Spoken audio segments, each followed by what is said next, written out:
शिव पुराण अध्याय 1। शिव पुराण के श्रवण से देवराज को शिवलोक की प्राप्ति तथा चंचूला का पाप से भय एवं संसार से वैराग्य। श्री सौनक जी ने कहा, महाभाग सूत जी, आप धन्य है, परमार्थ तत्व के ज्ञाता हैं। आपने कृपया करके हम लोगों को यह बड़ी अद्भुत एवं दिव्य कथा सुनाई है। भूतल पर इस कथा के समान कल्याण एवं सर्वश्रेष्ठ साधन दूसरा कोई नहीं है।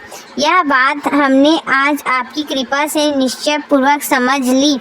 सुत जी, कलयुग में इस कथा के द्वारा कौन कौन से पापी शुद्ध होते हैं, इन्हें कृपा पूर्वक बताइए और इस जगत को कृतार्थ कीजिए।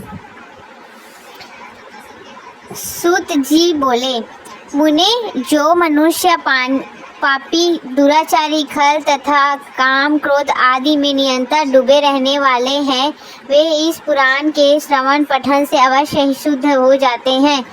इसी विषय में जानकर मुनि इस प्राचीन इतिहास का उदाहरण दिया करते हैं, जिसके श्रवण मात्र से पापों का पूर्णतया नाश हो जाता है। पहले की बात है, कहीं की रातों के नगर में एक ब्राह्मण रहता था, जो ज्ञान में अत्यंत दुर्बल, दरिद्र, रस बेचने वाला तथा वैदिक धर्म से विमुख था। वह स्नान, संध्या आदि कर्मों से भ्रष्ट हो गया था और वैश्य वृत्ति में तत्पर रहता था। उसका नाम था देवराज। वह अपने ऊपर विश्वास करने वाले लोगों को ठगा करता था। उसने ब्राह्मणों, क्षत्रिय, वैश्यों, शूद्रों तथा दूसरों को भी अनेक बहानों से मारकर उनका धन हड़प लिया था, परंतु उस पापी का थोड़ा सा भी धन कभी धर्म के काम में नहीं लगा। वह वैश्यगामी तथा सब पापों प्रकार से आभार भ्रष्ट था। एक दिन घूमता घामता वह दैव्य लोक से प्रतिष्ठानपुर झूसी प्रयाग में जा पहुंचा। वहां उसने एक शिवालय देखा, जहां बहुत से साधु महात्मा एकत्र हुए थे। देवराज उस साधु शिवालय में ठहर गया, किंतु वहां उस ब्राह्मण को ज्वर आ गया। उस ज्वर से उसको बड़ी पीड़ा होने लगी। वह एक ब्राह्मण देवता शिव पुराण को कथा सुना रहे थे। ज्वर में पड़े हुए देवराज ब्राह्मण के मुख विंद निकली हुई उस शिव कथा को निरंतर सुनता रहा। 1 मास के बाद वह ज्वर से अत्यंत पीड़ित होकर चल बसा। यमराज के दूत आए और उसे पाशों से बांधकर बलपूर्वक यमपुरी में ले गए। इतने में ही शिवलोक से भगवान शिव के पार्षद गण आ गए। उसके गौर अंग कपूर के समान उज्जवल थे और त्रिशूल से सुशोभित हो रहे थे। उसके संपूर्ण अंग भस्म से उत्साहित थे और रुद्राक्ष की मालाएं उसके शरीर की शोभा बढ़ा रही थी। वे सब के सब क्रोधपूर्वक यमपुरी में गए और यमराज के दूतों को मार पीट कर बारंबार यम धमकाकर उन्होंने देवराज को उसके चंचूल से छुड़ा लिया और अत्यंत अद्भुत विमान पर बिठाकर जब वे शिवदूत कैलाश की जाने लगे, उस समय यमपुरी में बड़ा भारी कोलाहल मच गया। उसे कोलाहल को सुनकर धर्मराज अपने भवन से बाहर आए। साक्षात दूसरे रुद्रों के समान प्रतीत होने वाले उन चारों दूतों को देखकर धर्मज्ञ धर्मराज उनका विधि पूर्वक पूजन किया और ज्ञान दृष्टि से देखकर सारा वृत्तांत ज्ञान लिया। उन्होंने भय के कारण भगवान शिव के उन महात्मा दूतों से कोई बात नहीं पूछी, उल्टे उन सब की पूजा एवं प्रार्थना की। तत्पश्चात वे शिवदूत कैलाश की ओर चले गए और वहां पहुंचकर उन्होंने ब्राह्मणों को दया सागर शांब सदाशिव के हाथों में दे दिए। शौनक जी ने कहा, महाभाग सूत जी, आप सर्वज्ञ महामते, आपके कृपा प्रसाद से मैं बारंबार कृतार्थ हुआ। इस इतिहास को सुनकर मेरा मन अत्यंत आनंद में निमग्न हो रहा है। अतः आप भगवान शिव में प्रेम बढ़ाने वाली शिव संबंधी दूसरी कथा को भी कहिए।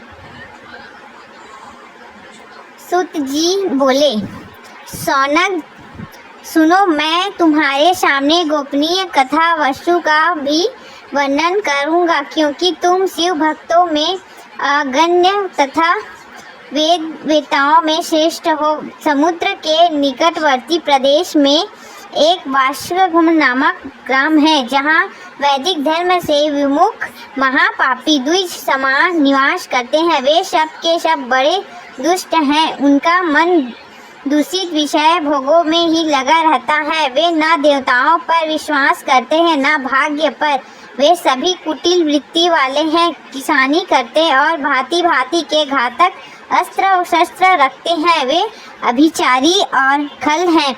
ज्ञान, वैराग्य तथा संभर्ग का सेवन भी मनुष्य के लिए परम पुरुषार्थ है। इस बात को वे बिल्कुल नहीं जानते। वे सभी पशु बुद्धि वाले हैं। जो वहाँ के अन्य वर्णों के विषय में क्या कहा जाए। अन्य वर्णों के लोग भी उन्हीं के भांति कुत्साहित विचार रखने वाला स्वधर्म विमुख एवं खल हैं। वे सदा कुकर्म में लगे रहते और नित्य विषय भोगों में ही डूबे रहते हैं। वहाँ की सब स्त्रियां भी कुटिल स्वभाव की, स्वच्छाचारिणी, पापाशक्त, कुत्साहित विचार वाली और व्यभिचारिणी हैं। वे सद्य व्यवहार तथा सदाचार से सर्वथा शून्य हैं। इस प्रकार वहाँ दुष्टों का ही निवास है। उस वाष्पकल नामक ग्राम में किसी समय एक विंदांग नामधारी ब्राह्मण रहता था। वह बड़ा अधम था, दुरात्मा और महापापी था। यद्यपि उसकी स्त्री बड़ी सुंदर थी, तो भी वह कुमार्ग पर ही चलता था। उसकी पत्नी का नाम चंचुला था। वह सदा उत्तम धर्म के पालन में लगे रहने वाली थी। जो भी उसे छोड़कर वहाँ दुष्ट ब्राह्मण वैश्यायामी हो गया था। इस तरह कुकर्म में लगे हुए उसे विद्वान के बहुत वर्ष व्यतीत हो गए। उसकी स्त्री चंचुला काम से पीड़ित होने पर स्वधर्मनाश के भय से क्लेश सहकर भी दीर्घकाल तक धर्म से भ्रष्ट नहीं हुई, परंतु दुराचारी पति के आचरण से प्रभावित होकर आगे चलकर वह स्त्री भी दुराचारिणी हो गई। इस तरह दुराचारी में डूबे हुए उसे उन मूर्छित वाले पति पत्नी का बहुत सा समय व्यर्थ बीत गया। तदंतर सूत्र जातीय वैश्य का पति बना हुआ वह दूषित बुद्धि वाला दुष्ट ब्राह्मण विद्वान समय अनुसार मृत्यु के प्राप्त हो नरक में जा पड़ा। बहुत दिनों तक नरक के दुख भोगकर वह मूढ़ पापी बुद्धि पापी विंध्य पर्वत पर भय कर पिशाच हुआ। इधर उस दुराचारी पति विद्वान के मर जाने पर वह मुड़ा हृदय चंचुला बहुत समय तक पुत्रों के साथ अपने घर में ही रही। एक दिन वह दैव योग से किसी पुण्य पर्व के आने पर वह स्त्री भाई बंधुओं के साथ गोकर्ण क्षेत्र में गई। तीर्थ यात्रियों के संग से उसने भी उस समय जाकर किसी तीर्थ के जल में स्नान किया। फिर वह धारणतया मेला देखने की दृष्टि से बुद्धिजनों के साथ यत्र तत्र घूमने लगी। घूमती घामती किसी देव मंदिर गई। वहाँ उसने एक दैवज्ञ ब्राह्मण के मुख से भगवान शिव की परम पवित्र एवं मंगलकारिणी उत्तम पौराणिक कथा सुनी।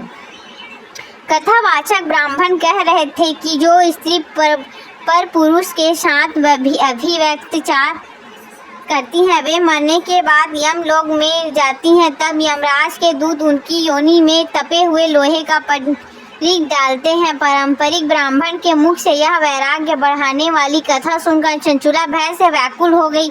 वहाँ कांपने लगी। तब जब कथा समाप्त हुई तब उस सुनने वाले सब लोग वहाँ से बाहर चले गए। तब वह भयभीत नारी एकांत में शिव पुराण की कथा बाँचने वाले उन ब्राह्मण देवता से बोली।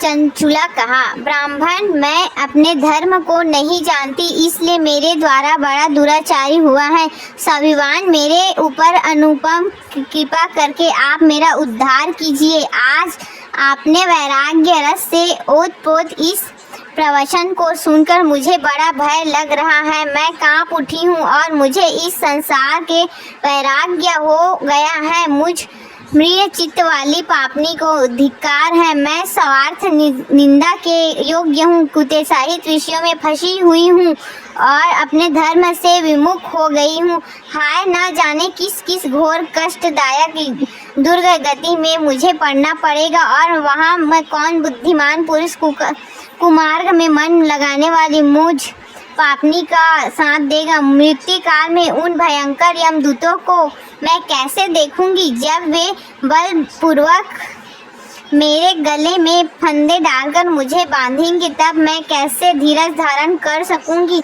नरक में जब मेरे शरीर को टुकड़े टुकड़े किए जाएंगे, उस समय विषय दुषो देने वाली उस महायंत्र को मैं कैसे सहूंगी? हाय, मैं मर गई, मैं जल गई, मेरा हृदय विदीर्ण हो गया और मैं सब प्रकार से नष्ट हो गई, क्योंकि मैं हर तरह से पाप में डूबी रही हूँ। ब्राह्मण, आप मेरा ही पिता, आप ही मेरे माता, आप ही मेरे पिता, आपकी शरण में मैं आई हूँ।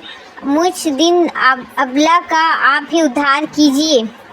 सूत जी कहते हैं, सौनक इस प्रकार खेद और वैराग्य से युक्त हुई चंचुला ब्राह्मण देवता के दोनों चरणों में गिर पड़ी।